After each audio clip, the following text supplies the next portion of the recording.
Before the call to prayer echoed through the valleys, ancient Somalia was a land of myth and profound faith. Its people adhered to a complex monotheistic belief system centered on the all-powerful sky god, Wak, who governed the rain, fertility, and the harmony of nature.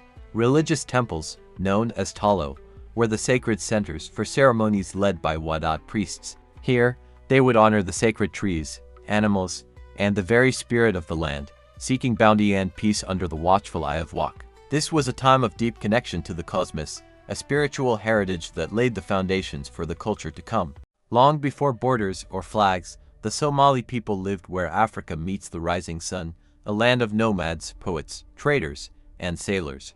They moved with the seasons, carrying stories across plains and coastlines, guided by stars and memory. Children learned the world through wind, elders carried history in their tongues, and every dune held the traces of those who walked before. From these ancient footsteps, a people began to rise, shaped by movement, courage, and the deep belief that land, family, and honor were worth guarding with both sword and song.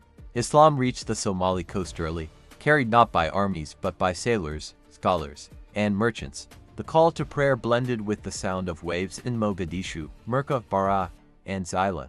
Faith settled gently into Somali life, shaping law, poetry, leadership, and identity. By the 10th century, Somalia was fully part of the Muslim world. Mogadishu rose as a powerful city-state known across Arabia, Persia, and even China. Trade routes stretched from the Indian Ocean to the Sahara. Somali sailors traveled far, returning with stories, ideas, and culture. Life was built on honor, poetry, and zikr, a law older than any written code.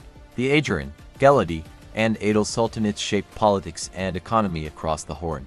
Rivers were controlled, cities expanded, and diplomacy grew. Somali clans defended their land fiercely against any foreign threat. European empires carved Somali lands into fragments: British, Italian, French, Ethiopian, and Kenyan territories.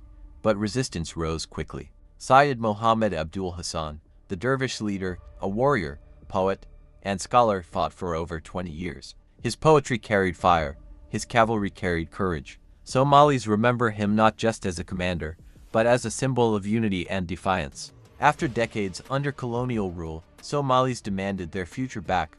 Political movements grew. Students, poets, farmers, and elders dreamed of one Somali nation. On July 1, 1960, the dream became real. British Somaliland and Italian Somalia united to form the Somali Republic. Aden Abdul Osman Dar became the first president, the first peaceful democratic transition in Africa. A military coup brought Mohammed Siad Barre to power. He modernized the country, launched literacy campaigns, introduced the Latin Somali script, and expanded infrastructure. Somalia began to rise, strong, confident, united. Somalia entered the Ogaden to reunite Somali-inhabited lands. Early victories brought hope, but Ethiopia, backed by major world powers, pushed Somalia back. The defeat shook the nation, weakened the government, and sowed seeds of division. Opposition groups formed: SNM in the north, SSDF in the northeast, USC in the central regions, RA in the south. Clashes intensified. Trust between government and citizens broke. By 1991, the Somali state collapsed. The fall of the government opened the door to a decade of warlords, hunger, and displacement. Millions fled to Europe, the Middle East, North America.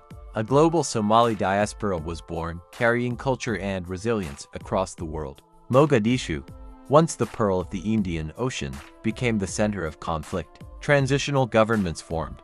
Abdullahi Yusuf Ahmed became president in 2004. The Islamic courts briefly brought stability in 2006 before war erupted again.